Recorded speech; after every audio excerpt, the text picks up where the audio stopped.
Welcome to the Rim Break Rodeo. We hope this video helps. In this video, I will show how to set up a router, full guide.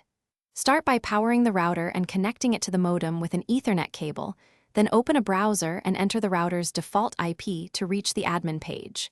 Set a clear Wi-Fi name and strong password, update firmware, choose WPA3 if available, and save settings. Reboot both modem and router to confirm devices connect reliably and speeds are stable.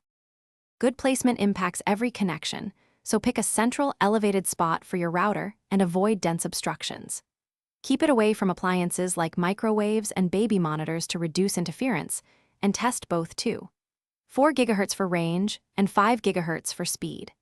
Consider Wi-Fi 6 or mesh systems for larger homes and run a speed test in key rooms so you can adjust channel selection or antenna orientation for better results.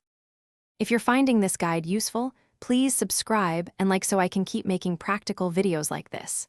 Quick recommendation.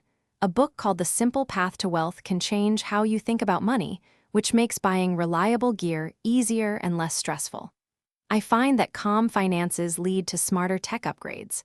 Check the description for the link and other deals, and now let's get back to the video. Now let's tune the advanced settings to protect your network and tailor performance. Enable WPA3 or WPA2 encryption and change the default admin credentials to prevent unauthorized access. Create a separate guest network for visitors and limit its bandwidth if your router supports it.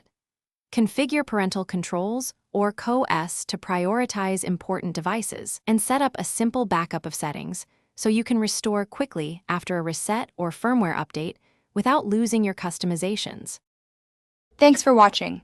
Consider subscribing if we helped you.